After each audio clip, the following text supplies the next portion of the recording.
Hi, my name's James Lippman, and I chose to do my teaching plan on the post-procedure pain management patients. I have my flyer here, which I'm going to use to kind of illustrate a few points. I chose this topic. I am a nurse in interventional radiology, so I see patients with pain and pain management issues a lot. It's something that I feel we can do better at as far as education goes, discussing with these patients what they can expect, what to do when they have pain, and so on. So first off, what we want them to do, and this is done before they even have the procedure, we want them to, here we go, have a good plan. Going into it, we want them to know kind of what to expect and things that are going to happen. So we want them to ask questions such as, how much pain can I expect to have? That's always a good question to have because it varies by procedure, it varies by patient, just depending on what type of pain tolerance or pain threshold the patient does have. So we always want them to ask questions if they have anything. We don't want any type of miscommunication, misinterpretation. We want them to know exactly what to expect. Sometimes it doesn't always happen, but if they feel better prepared, I think that definitely helps them in the post-procedure time frame. What side effects they can expect to have from their pain medicine? That's always a very good one because patients don't really ask. They don't know that there's complications that sometimes go along with pain medication. If you take opioids, it's going to slow down your GI tract. It might make you constipated, not feeling well. You might have some nausea, vomiting. So it's always important for them to know the side effects that they could have from pain medications. And then we want them to make sure that the doctor or the nurse knows the medicines that they're already taking, because sometimes there are interactions that go with pain medicines. Now, once they've had the procedure, we want them to execute the plan. And I know that's a lot easier said than done, but we want them to take their pain medication as it's ordered.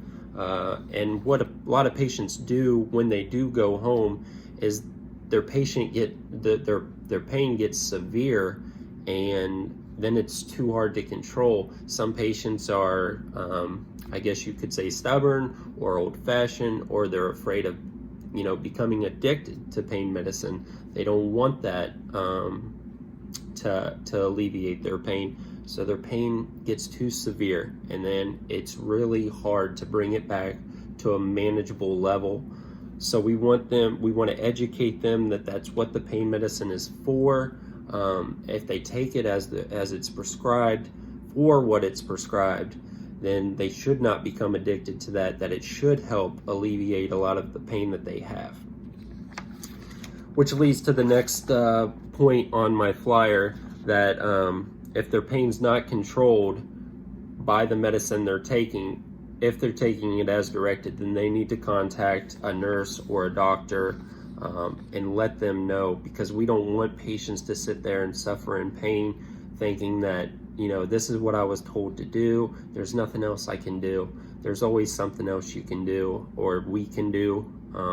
So we want to educate them and let them know that, it's okay if the pain medicine's not working. Sometimes it just takes maybe a higher strength or a different type of dose or a different type of pain medication altogether. And lastly, we want them to explore other ways of tolerating pain or alleviating pain, non-pharmacological pain relief methods such as breathing exercises.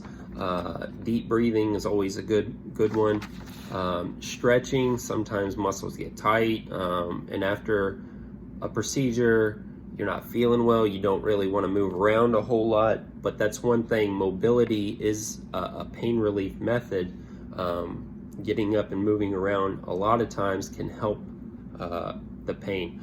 Meditation, people like to get in their zen or do whatever they do, essential oils, stuff like that.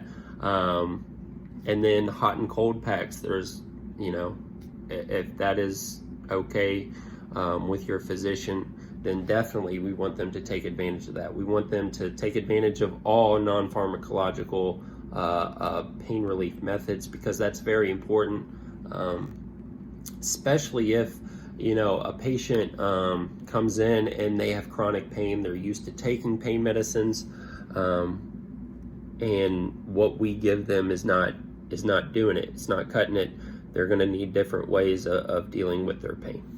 So as far as you know, why I chose this topic to educate the patient, because it's going to benefit them in the long run, not just for their post-procedure, but whenever they have pain, that they understand it better and ways to deal with it. So my targeted population for this certain one is any patient in the post-procedure area. And the goal of this educational handout is to instruct these patients on pain, ways they can deal with pain, what to do if maybe their medication's not working, other things that they can do to help themselves out. And then evaluating if this learning has occurred. It is discussions with the patient. Obviously, if they're reporting no pain, then hoping that something we did helped them out and that they learned ways to deal with their pain. That'll about do it. Thank you very much.